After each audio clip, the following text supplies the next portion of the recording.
ನಮಸ್ತೆ ಗುರುಜಿ. ನಮಸ್ಕಾರ ಸರ್. ನಾನು ಪ್ರತಿದಿನ 3 ಸತಿ ಊಟ ಮಾಡ್ತಿದ್ದೀನಿ. ಹೌದು ಸರ್. ಆದರೂ ನನಗೆ ಹೊಟ್ಟೆ ಹಸಿವು ಬೇಗ ಆಗುತ್ತೆ. ತಿಂದು ಸ್ವಲ್ಪ ಹೊತ್ತಿಗೆ ಹೊಟ್ಟೆ ಹಸಿವು ಆಗ್ತಿರುತ್ತೆ ಮತ್ತೆ. Very good question. ನಮಸ್ಕಾರ ಸರ್.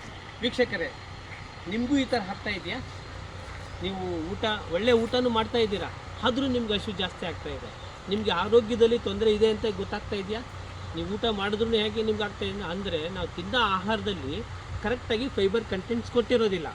ಫೈಬರ್ ಕಂಟೆಂಟ್ಸ್ ಕೊಟ್ಟಿಲ್ಲ ಅಂದಾಗ ಖಂಡಿತವಾಗ್ಲೂ ಹಸಿವಾಗ್ತಾ ಹೋಗುತ್ತೆ ನಿಮಗೆ. ನೀವು ಅಂದ್ಕೊಂಡಿದ್ದೀರಾ ನಾನು ತುಂಬ ಇಷ್ಟೊಂದೆಲ್ಲ ಊಟ ಮಾಡಿದ್ದೀನಿ ಅಂದರೆ, ನೀವು ತಿನ್ನೋ ಆಹಾರದಲ್ಲಿ ಕಾರ್ಬೋಹೈಡ್ರೇಟ್ಸ್ ಜಾಸ್ತಿ ಇರುತ್ತೆ. ಅದು ಏನಾಗುತ್ತೆ, ಅದು ಇರೋವರೆಗೂ ನಿಮ್ಗೆ ಎನರ್ಜಿ ಪಾಸ್ ಆಗ್ತಾ ಹೋಗುತ್ತೆ, ಅದು ಸ್ಪೈಕ್ ಆಗ್ತಾ ಹೋಗುತ್ತೆ. ಮತ್ತು ಅದು ಸ್ಟಾಪ್ ಆದಾಗ ನಿಮ್ಗೆ ಏನಾಗುತ್ತೆ, ಖಂಡಿತ ಹಸಿವಾಗ್ತಾ ಹೋಗುತ್ತೆ. ಹಾಗಾಗಿ ನೀವು ತಿನ್ನೋ ಆಹಾರದಲ್ಲಿ ಫೈಬರು ಬಹಳ ಮುಖ್ಯ. ಆ ಫೈಬರ್ ಎಲ್ಲಿ ಸಿಗುತ್ತೆ ಅಂದರೆ, ನೀವು 7 ಕಲರ್ಸ್ ಆಫ್ ಫ್ರೂಟ್ಸ್ ಆ್ಯಂಡ್ ವೆಜಿಟೇಬಲ್ಸ್ನ ನೀವು ಸೆಲೆಕ್ಟ್ ಮಾಡ್ತಾ ಬರಬೇಕು. ಅದರಲ್ಲಿ ಒಳ್ಳೆ ಫೈಬರ್ ಇರುತ್ತೆ.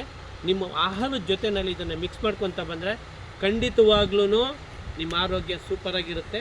ತಿನ್ನೋ ಆಹಾರದಲ್ಲಿ ಫೈಬರ್ ಕಂಟೆಂಟ್ಸ್ ಇದ್ದೇ ಇರುತ್ತೆ. ಇದ್ದರೆ ಮಾತ್ರ ನಿಮ್ಮ ಆರೋಗ್ಯ ಸೂಪರ್ ಇರುತ್ತೆ. ನಿಮ್ಮ ಹೆಲ್ತ್ ಕಂಡೀಷನ್ಸು ತುಂಬ